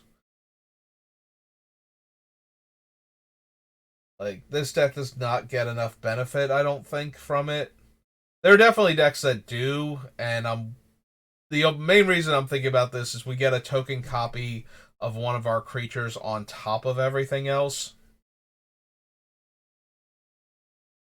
But I don't think so. I do love Sublime Epiphany in like limited, obviously, where you can just cast that and win the game.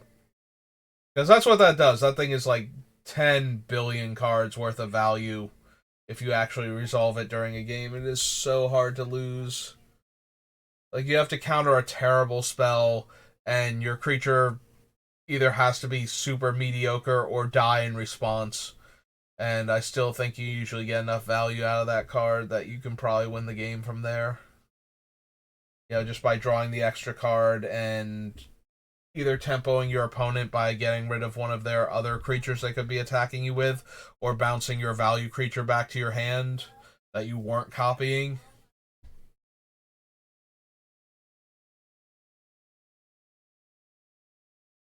Don't need Fairy. Don't need Insight either.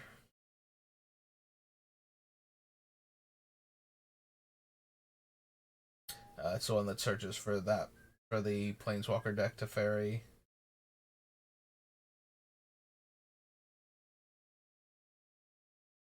Those lands. Whenever you attack with 2 or more creatures with flying, draw a card.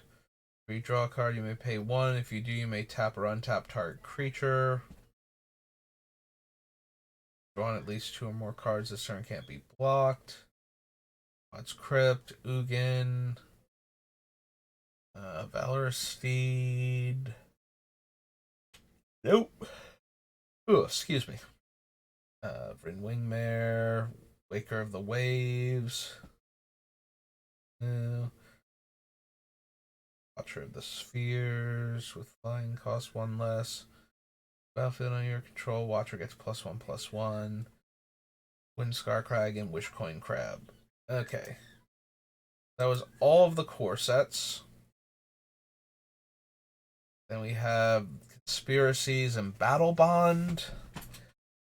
Alright, we're closing in on the 2-hour mark, and I'm starting to get that eye strain thing. Like, you can hear me, I'm yawning, I'm like drifting off a little bit, so let's straighten up a bit and pop back over here, and we're going to go do Conspiracy, maybe Conspiracy. I don't know, Magic the Gathering Commander. Second one. Gone, quotation mark. Conspiracy. There we go.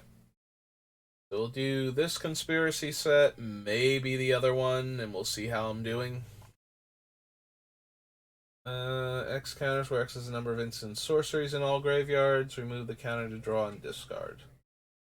None of these things are going to matter much because they all care about drafting.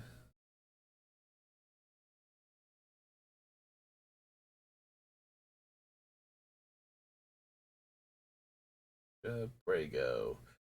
Deals combat damage to a player, you get to blink non-land permanents you control. Excuse me.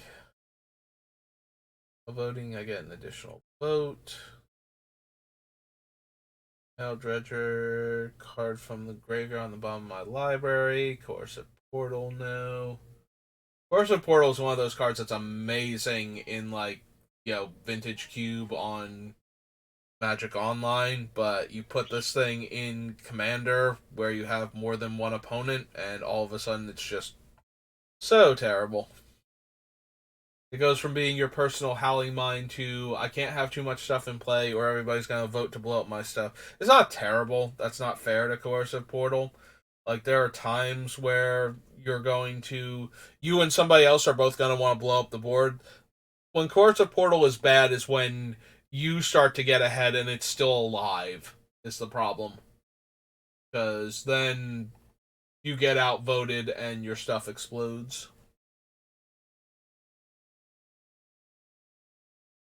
Grinder does nothing. Librarian does nothing. Spy. Tracker.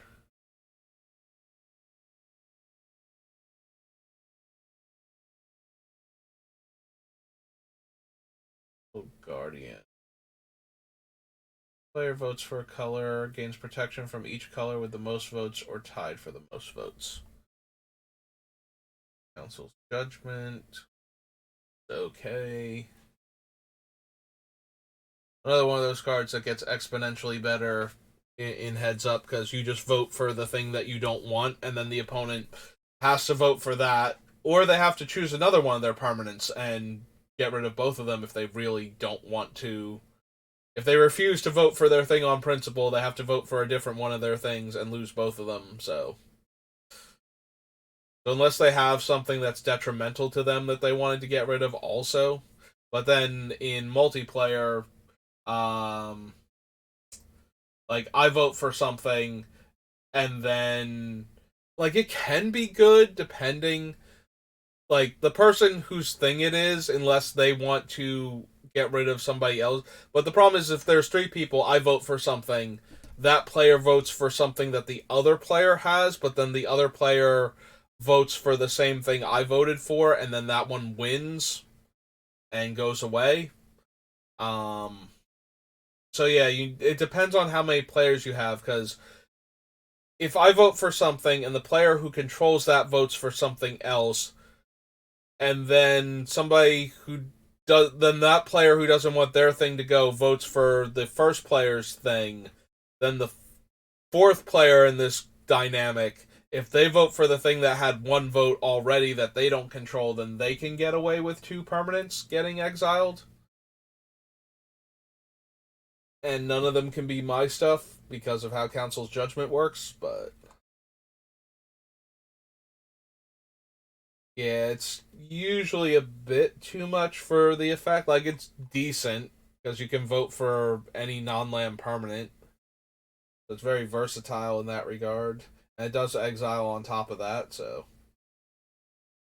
Each player votes for an artifact, creature, or enchantment card in your graveyard. Return each card with the most votes or tied for the most votes to your hand. Yeah, that's one of those ones where everybody else votes against it, and then you don't get the thing that you wanted.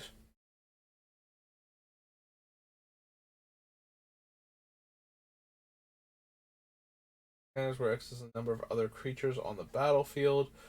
Move a counter from it, make a spirit. Nope. All reprints. Either we have them or we don't right now. Lurking Automaton. A Hexproof and Dethrone. Throne and draw a card. Muzio. 3 and a blue, look at the top X cards of your library, where X is the highest mana value among artifacts you control. You may put an artifact card from among them on the battlefield, put the rest on the bottom of your library in any order. Yeah, Muzio's going on the list. Muzio, after Arkham, might be the most broken mono blue Artificer commander. Because his whole thing is that he bypasses the casting cost by having the artifact be in the top like handful of cards. So if you have like one artifact in play and you activate his ability and the top card of your deck happens to be like a 9 mana artifact, it just goes into play. Like Muzio gets better the more artifacts you control, or the higher the casting cost of the artifact you control, but yeah, if you have a 1 drop artifact and you activate him and the top card of your deck just happens to be like, Darksteel Forge or Gate to Phyrexia or whatever, then you just get that. So Muzio's actually absurdly powerful because of that.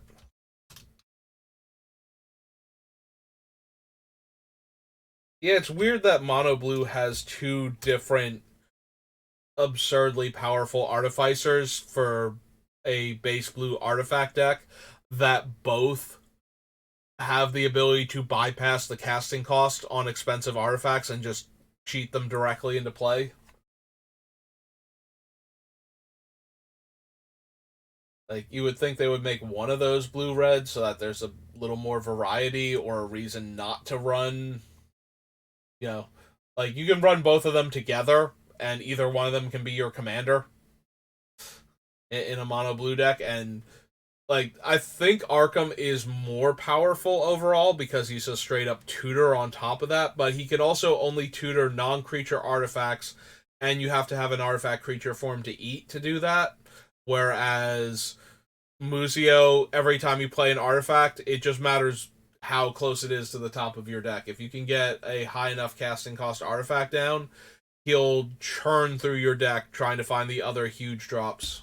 So, but yeah, even if you have like a cheap artifact in play and you activate him, you might get something absurd. So I passed a Will of the Council card that I don't know what it does. Oh no, it's Parlay. Never mind. Each player reveals the top card of their library. I get a 1/1 Spirit, and then everybody draws the card. Okay. These. Instant or sorcery. Starting with you, each player votes for denial or duplication. Denial wins, it's a counterspell. If duplication wins, I copy it.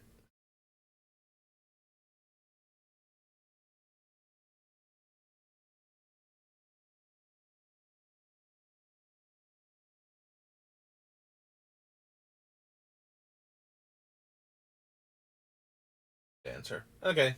I think we made it through that one relatively quickly, so up here we go. Conspiracy, take the crown. Okay, for that set at least.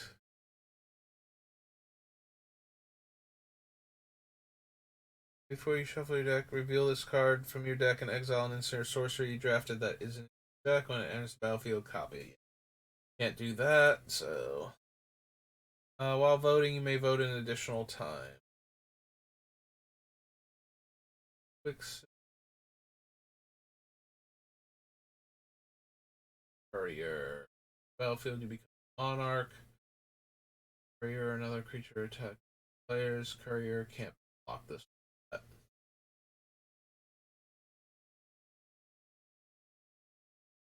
Go target creature. Draft it. No. Yeah. Melee attacks. Return target creature card with mana value X or less, where X is the number of players you attack this combat. So, Traveler, Dread Statuary, Expropriate, Prison, Guardian.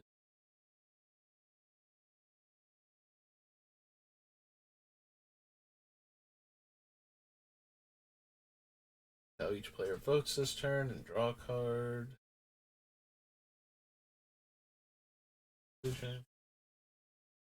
Nope. Second.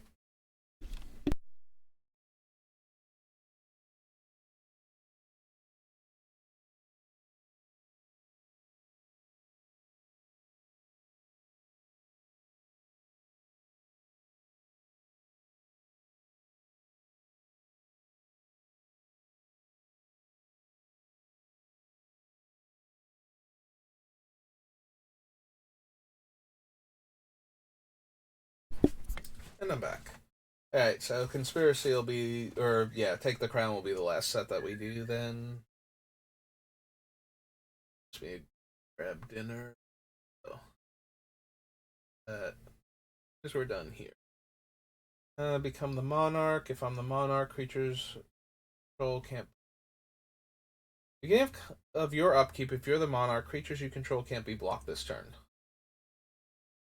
So as long as I'm the Monarch, I can easily take the Monarchy back. I mean, yes, it's powerful. Like, all of my creatures are unblockable, so I've become the Monarch, and now I shall send my armies out to dispatch my enemies, but it is a little weird that it gives you the thing you would most desperately want if you weren't the Monarch at the time, so you could grab it back. Here's put a 1/1 counter for strength and a 1/1 soldier for.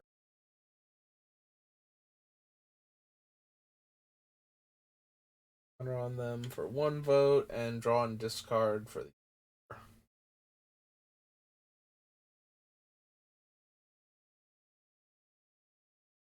Get +1/+1. I do always feel sad for these cards that don't work outside of their draft format, but there's no real way to balance them for actual constructed formats, so they're just kind of a waste at that point. They do make for interesting cards to add to cubes, at least. So there's always that. As you draft a creature card, you may reveal it in its creature types. Yeah.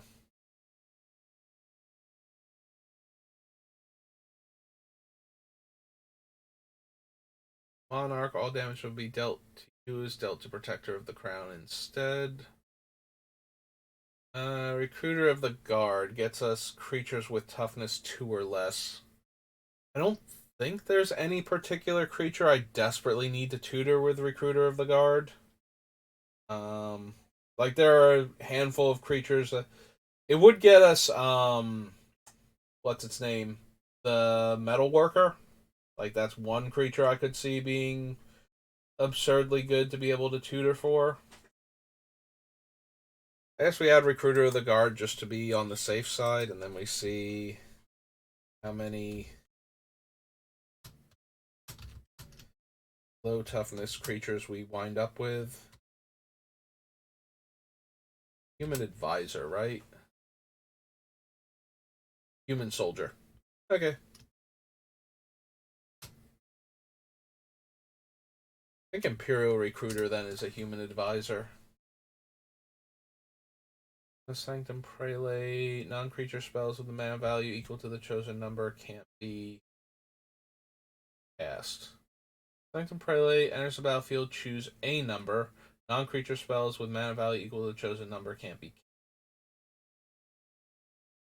I think I have too many, like, I'm thinking things like 4 or maybe higher, like 6 or 7 for things like Wave of Vitriol and whatnot. But you still need enough. You still need, like, to not have that wreck what you're doing, and I think we have too many, like, naming the 4s to avoid wrath effects isn't going to work because I think we have a lot of 4s in our non-creature slot. I feel like maybe we don't. Maybe it's just things like Panharmonicon and the thing from Battle for Zendikar or Zendikar Rising, Lithoform Engine, like cards like that. So I don't think we need Sanctum Prelate, but alright, is in Modern Horizon. So Bitter Incrustation, Spectral Grasp, Dosei.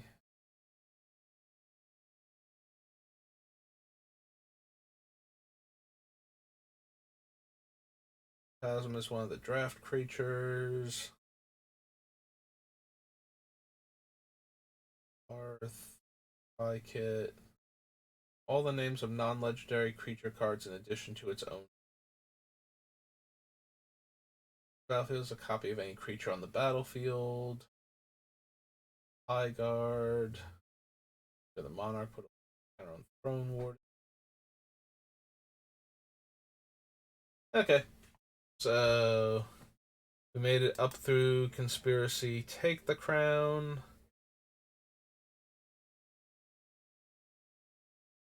Gonna call it there. Stopped after.